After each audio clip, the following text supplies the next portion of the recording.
Now it's time for the World Brief and a review of some of the headlines of today's newspapers from around the world. Now, we begin with peace talks as European and U.S. leaders spoke on Monday and welcomed U.S. President Donald Trump's statement that Pope Leo XIV was interested in hosting Russia-Ukraine talks at the Vatican. Italian Prime Minister Giorgia Meloni said, although the Vatican is still yet to confirm that the Pope had made such an offer. While writing on social media, Trump said the Vatican, as represented by the Pope, has stated that it would be very interested in hosting the negotiations. Now, of course, this follows a highly anticipated phone call between Donald Trump and Vladimir Putin, which is said to have lasted over 2 hours, but did not yield any real breakthrough. After the call, Putin said Russia was ready to continue discussions and discussing an end to the fighting in what he termed a very informative and very frank conversation with Donald Trump. Well, the question is, could bringing these parties together become Pope Leo XIV's first diplomatic victory? We'll stay tuned and find out. We bring the conversation back to Africa as Tanzania's main opposition leader, Tundu Lissu, told his supporters to have no fear as he appeared in court on Monday on charges including treason, as President Samia Suluhu Hassan warned foreign rights activists against interference. A defiant Lissu appeared unshaken and even jovial in court as President Hassan broke her silence following the deportation of the former Kenyan Justice Minister and activist Martha Karua. She stated, "We've started seeing a trend where some activists from our neighboring countries are trying to meddle in our business. If they have been contained in their own country, let them not try to come to ruin our peace." Of course, I brought that as an update, as yesterday we brought the story about Martha Karua being deported from Tanzania and thought it was important to update it. Last but not least, South African President Cyril Ramaphosa has arrived in Washington, D.C. for a working visit that will see him meet with Donald Trump in the Oval Office tomorrow. He'll be the first African president to do so. Now, this visit will enable Pretoria and Washington, D.C. to reset the strategic relationship between the two countries. There are a number of issues on the agenda, including trade, investment, geopolitical issues, and of course the genocide claims that have been backed by Donald Trump. Of course, we saw some refugees, Afrikaner refugees, arriving in the U.S. last week. Now, despite the South African authorities insistent that there's no political persecution in the country. It's a pivotal moment as Pretoria and Washington will want to reset their bilateral ties as relations have been strained since Donald Trump returned to the White House. Other issues on the table as well include the G20 summit, as the smooth transition will be necessary. The United States will take over from South Africa, which is the current president. So a little bit of everything to unpack there. I like it. It's like a gumbo, like having goulash. Goodness me. I grew up around some Hungarians, so. Goodness me. Where do I start from? Let's start from Lissu. We have to condemn what the Tanzanian government is doing. And we have to condemn Madam Hassan. You know, she was with Magufuli before, and we thought she was a cool head in the room. But it is obvious, and this might be speculative, that both of them have constantly had something against Lissu. You remember under Magufuli, Lissu was shot 16 times in 2017. Apart from that, he was attacked by police. Then they said it was unknown gunmen. Lissu had to go recover up in Belgium. He got back to the country, still campaigned in the election. He came second. The Sesame Party, as it's called, Chamashama Party, Revolutionary Party, think they can hold Tanzania. And this is an aberration to the memory of Walimu Julius in Nyerere. And it is sad. But anyway, when you ask what is the memory of Nyerere, a very tight-fisted one-party state, we thought a lot of liberalism was going to come after they had the likes of Jakaya Kikwete. But it just shows that things are not yet okay. And it is because of politics that Hassan Seliu, a woman, is doing all of this. Anyway, he went to court triumphant. He said, no cause for alarm. Let's see how it pans out. As regards Ramaphosa, I was at the Africa CEOs Forum where Larry Maduo asked him on the panel session, what can you say about these South Africans that are leaving and going to seek asylum in America? And he said they were misguided. And in fact, they did ask him, how is he going to navigate those diplomatic conversation with Trump? He said he'll go through it. Let's see how it pans out. In fact, Larry Maduo further asked him, if Elon Musk is in the meeting, how will you navigate? He said he will receive everybody and they'll talk. The G20 is there. The conversation about race is there. But please, we would like to beg those that are fanning the embers, especially some funny apartheid group fanning the embers. Let us not deceive ourselves. South Africa has embraced the white colonizers. Because if you want to look historically, these were people that came, that colonized, that beat people that were British. These are the descendants and offshoots of the Voortrekkers. And we can go historically. And that history was murky. After they came out of the Cape of Good Hope and they moved up the Round Mountains, looking for fame and fortunes. We know what they did to the black people. We know how the likes of Shaka Zulu fought strongly. So let's not forget that, because South Africans are also benevolent to give them their land. You know, there's a particular colony, I forget the name now, that is only white people that are living there. Orania in South Africa. If places like Orania exist and you're still saying that you are being victimized in the country, as I have 30 seconds more, we go quickly to what's happening with Trump. Trump didn't get anything out of the conversation. We said it here, that Putin will manipulate him. An ex-KGB official with a Donald Trump that doesn't know his left from his right, that called Joe Biden's cancer stage 9 cancer yesterday. Definitely, it was a no-brainer. And that's why the White House could not report anything concrete. And there's a phenomenon going on in this Trump administration. The White House is not effectively redacting all the conversations Trump is having, because there's a tainted level of transparency, and we must have to point it out. So they've not been able to tell us what transpired in the court, but nothing could happen.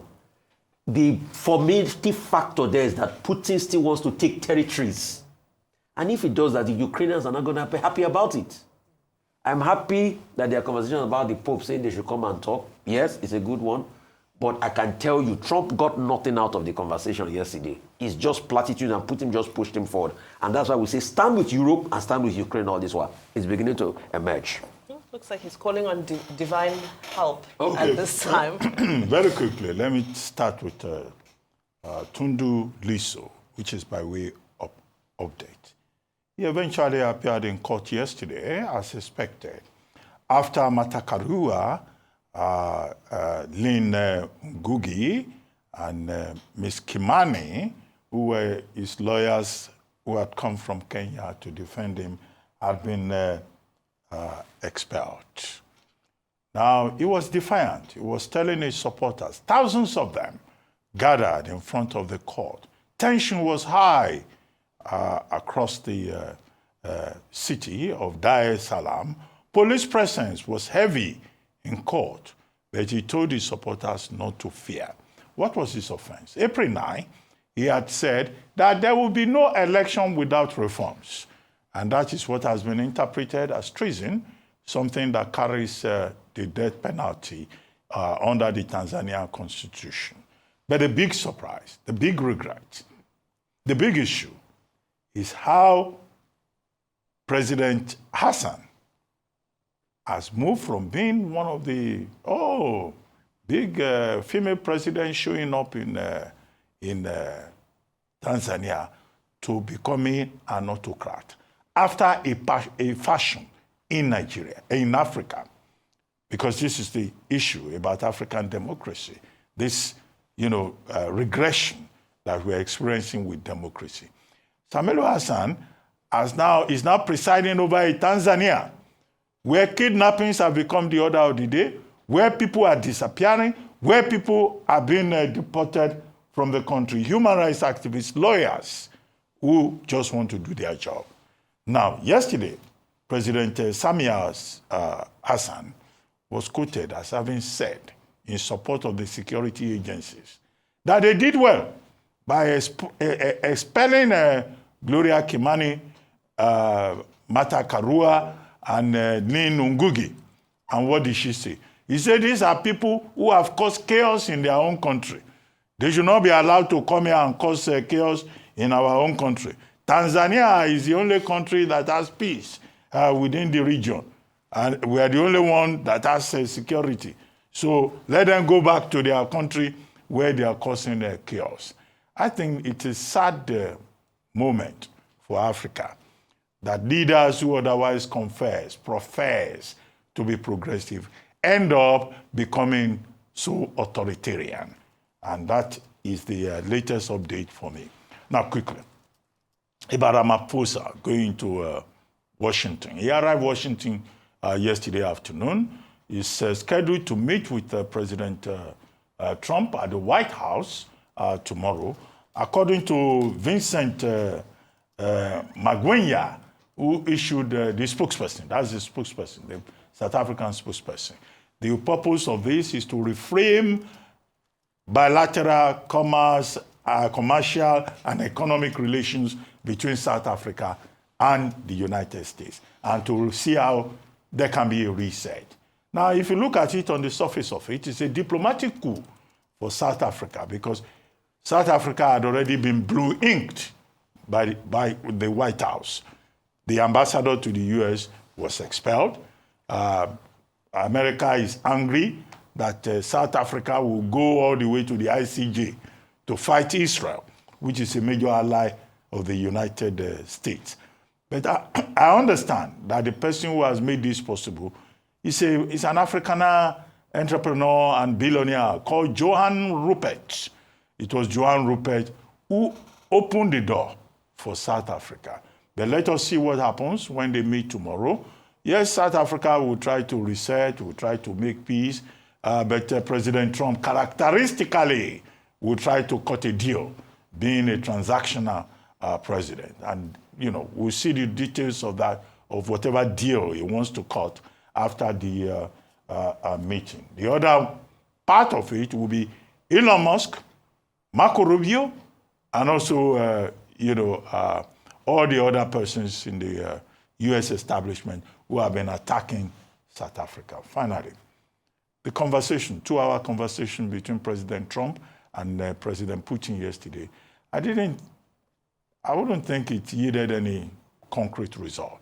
Rather, what we witnessed is the shifting of grounds. Last week, President Trump was saying that he will talk to Putin and they will solve the problem. The same problem he said he will solve in 1 day, 24 hours. He's not been able to do it. Yesterday, he shifted ground again. He now said that both Putin and Zelensky should come together and discuss among themselves. And maybe the Pope can be there. That's one indication that perhaps the United States is trying to walk away. J.D. Vance and Marco Rubio have made it clear that if the two parties do not make peace and agree on a ceasefire, the United States will walk away. The United States having secured control of raw materials, rare earth materials in Ukraine, and having gained concessions from Ukraine. Questions remain. If the U.S. walks away, what will happen? And that was why yesterday, after the conversation with Putin, President Zelensky called, and the President of the European Commission, Ursula von Leyen, the leaders of Italy, France, Germany, they were part of that post-Trump-Putin conversation. And they were saying, no, the United States cannot walk away. The United States has to be part of the conversation. The only thing we can hold on to is that, look, the two parties are willing to talk. Where and how is what we do not know. Because when they were to meet in Istanbul, Turkey, Putin refused. Putin said he would not go to Turkey to meet with Zelensky. And now, the Pope, in his homily, after the homily, he met with Zelensky, and he says that the Vatican City is ready to intermediate in world peace. Would that happen? But Zelensky is very firm that he's not going to cede the sovereignty of Ukraine. And the memorandum that both parties are talking about, what would that memorandum be about? Because Putin wants to take territory in the eastern part of Ukraine. Ukraine is saying, look, it is a matter of Ukrainian sovereignty, Article 2 of the Ukraine constitution. So I don't see any pathways ahead, even if President Trump is optimistic that the parties will come together. That optimism, what is it built on? This is the issue. And he says, after all, it's not my war. After all is said and done, we'll move on quickly to our newspaper headlines for today. We begin here in Nigeria with This Day, of course, which leads with the topic we already discussed, strides being made in the ICT sector as 90,000 kilometers of fiber lines and 7,000 telecoms towers are to be rolled out across the country. The Minister, Bosun Tijani, has also celebrated an increase in FDI into the sector. Also on the front page is an article about Peter Obi, I am not Tinubu's enemy. We move to Vanguard. Vanguard also focuses on politics, leading with Peter Obi's clarification of statements made yesterday, alluding to the fact that he has agreed to be Atiku's running mate in the 2027 coalition. Of course, we know that that has been debunked. But there's also an article on the impact that the economic hardship is making on mental health, warning that a crisis looms. To The Punch, which is also focusing on politics. This is picking up from where Daily Trust started off yesterday, which is around the incentives being dangled before governors to defect. So the headline reads, APC courts opposition governors with high-stakes offers, and these include ministerial appointments, return tickets, and all sorts of other goodies in government if they defect. Now, New Telegraph is leading with insecurity as the headline reads, FG repatriated over 100,000 irregular migrants in 1 year as the NIS deploys e-border solutions and intensifies surveillance patrols on our borders. And also on insecurity, The Guardian looks at the southwest geopolitical zone with the headline, Bandits, Herders, Invasion puts 40% of the region's food production at risk. That's just a very quick summary of what's happening on the front pages of today's newspapers. Now,